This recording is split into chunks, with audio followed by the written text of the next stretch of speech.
Hello, and today I'm going to be talking to you about a movie review based around emotional and behavioral disabilities, or is known as EBD. The movie that I watched was called The Secret Window. It was acted by Johnny Depp, who is the main character called Morton Rainey. And what the movie was about was a writer named Morton Rainey who had a very bad triggering event, which was his wife cheating on him and him finding out. And basically, it goes through the tale of Morton Rainey running into a man called John Shooter, claiming that he wrote his story or plagiarized his story. Morton Rainey is a writer, and he spends his time in a cabin writing stories. And this random John Shooter character keeps coming around, harassing him and telling him that he needs to get a copy of that story to prove to him that he wrote it first. And it goes through this tale of Morton Rainey's head, of basically showing the emotional and behavioral disorder. And a few of the attributes that Johnny Depp, as this character, showed in Morton Rainey was he was talking to himself in terms of that he would answer his own questions as if there was a second person there, but there really actually wasn't. John Shooter, for example, didn't actually exist. It was another personality, almost like in the sense of with schizophrenia. He was actually seeing somebody else which is really from his own mind, his own head. He showed a very aggressive external behavior in terms of having a lot of aggression, definitely near the end of the movie, where he wanted to complete the ending of his story by actually going through and killing his wife, and also a few other characters, such as the cop that was involved, a random character who saw him in the movie called Thomas Greenleaf, and also the wife's boyfriend. They were all killed, and all this aggressive behavior, along with him having paranoia throughout the film, which is like the internal part of having emotional or behavioral disorder. He started seeing things. He started having paranoia of John Shooter being around. He had tics, actually, where he kept cracking his jaw, having depression by always sleeping or wanting to sleep. He would always be sleeping on the couch most of the time, and he barely slept, which during the times that he showed him on his bed, he woke up and he went out and actually committed the crimes of either burning down his actual house that his wife is actually in, or killing his own dog. But he doesn't remember doing those events until the very end, where he realizes that, well, he is John Shooter. And he also displays unable to actually make very good personal relationships. He showed very, it didn't seem like he knew how to talk to people, as I would say. He was very to himself, and being in the cabin and being separated basically from society, he was to himself, and I guess that would cause him to not really know how to talk to people. And when he did, it just wasn't anything to really take in. It was more of just his humorous behavior, but very, very awkward, I guess, in terms of socially connecting with others. So I believe that it was pretty accurate of how they portray this disability in its own way, by showing the aggression, showing the depression, him sleeping all the time, like I said, him not really taking care of himself, him actually wearing the same clothes, like at night, like every day while he's in the cabin. He's actually wearing like the same exact robe that his wife wore when she lived with him. And he just kept wearing it over and over and over again, and it was worn and torn.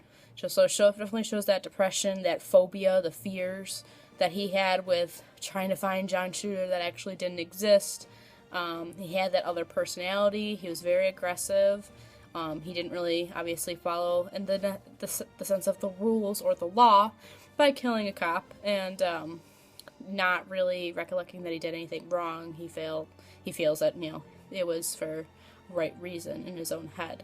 So I believe that how accurate it was pretty well done. The individual's responses to these attributes, there wasn't too much, I guess, response in the individuals besides that he, like, during the film, there was characters who said that he didn't look good, that he needed to rest, that something was wrong with him, but, kind of, like, couldn't figure it out. I mean, I guess in some people you wouldn't be able to, obviously, you can feel or sense something wrong with the person, but you really can't figure out what is exactly wrong or what they should do.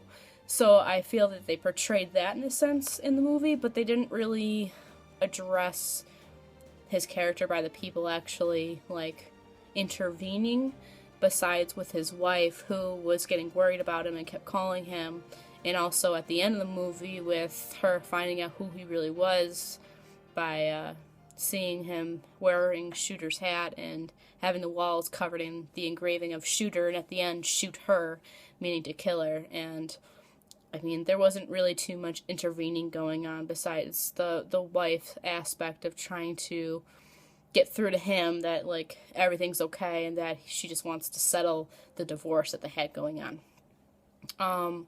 Also, what are the primary interventions used to address these tributes? Well, there wasn't really too much intervention going on. I would say that an intervention was having the cop around, having someone around with him, kind of trying to, in the sense, controlling his behavior, making sure that he is okay, but he wasn't there long enough to even know what the problem really was because he was killed. But it turns out that, he was the killer, he was Shooter.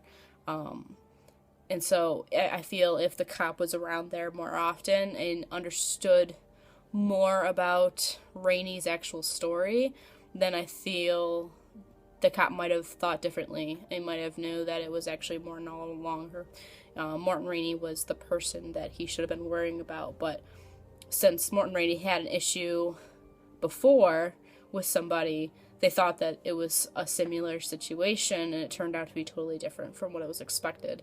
So there wasn't too many interventions done. The only thing was that the sheriff at the very end of the movie came into the cabin and told him, well, we know what you've done. There's not enough evidence, but if you could not come into town and go somewhere else, basically, to get your supplies and food, because it makes people uncomfortable. So he's basically pushing him away from everybody, from society, from who he is and his disorder, and pushing him away. So it's kind of interesting thought that, someone may not understand that there's an actual issue, and no one's really addressing it, so he doesn't really see it until kind of like the very end when he realizes who he actually is, but accepts it. And how effective are they, and how are the folks measuring or determining the success of these interventions? Well, in terms of that, I would say that the cop didn't really do anything for Morton Rainey to get better in terms of the intervention, besides just being there for him and to protect him. It didn't really work out in the end of, in terms of helping him, because no one was really there to help him because they didn't understand who he was and how his mind worked. I believe that Morton Rainey was confused in his own mind, but he didn't understand it. He wasn't sure. He thought for a long time that John Shooter was real, but it was just a person that he created in his own head. And so there wasn't really too much interventions going on to explain the success, because obviously in the end there wasn't much success on anybody's end besides Morton Rainey, which he accepted that he killed people, and he was perfectly okay with that, and he's still, writing his stories, so there wasn't too much success on the interventions because there wasn't too much intervention to be had in the movie. I just feel that the message that was offered was that it needs to be early addressed in terms of emotional and behavioral disorders, because it can go unseen, and even to have them first, like, find somebody just to talk to, such as like a counselor, would be a good start. Like with this movie, he's already an adult. He already is confused with himself to even address the issue. So I feel that it kind of gives a very exaggerated outcome of someone with EBD, but I feel like from a viewer's perspective that it helps give a very big impact on what could become from someone with EBD if it's not addressed, if it's not taken care of. They could become killers. You never know. Like, someone could become filled with so much phobia and anxiety and have such depression or have aggression where they're not really sure who they are themselves, and they feel good about it, about doing something such as, going to the extreme of killing somebody, but, still being aggressive towards others. So I still feel it gives a good message as to what it can become, even though it was still exaggerated a little bit in the movie, but it still grabbed people's attention, in my opinion, grabbed mine. I think the general public will just learn that with the film, it addresses EBD in, like I said, in an exaggerated way in terms of killing a lot of people in the end of the movie. But like I said, I believe that it gives people kind of an eye opener of how someone with EBD could act in terms of in public versus how they are at home. How they feel, because Johnny Depp throughout the whole thing, as Morton Rainey, like, you see him with his tics, you see him with depression and phobia and anxiety going on, that you never know who someone really is until you actually work with that person, like, long enough. And he even had, like, verbal outbursts against his maid and had finger gestures of a gun, pointed to her, and, just sometimes just those silent signals or those silent threats can actually mean a lot to the person involved, but they may not understand it themselves. And I feel that message alone was definitely addressed in the movie itself. The overall rating I would give this film would be a 4. I say that because I'm not sure if it excellently depicted the disability, but I would say it depicted it enough for people to think about it. So I'll give it a 4. I did enjoy it a lot. I think it's a great movie. Definitely confusing to watch it one time. I had to watch it at least 2 times to actually fully understand what the movie was about and to actually grab onto the details of the character of Morton Rainey versus John Shooter, which turned out to be himself. So that is all I would have to say, and thank you very much.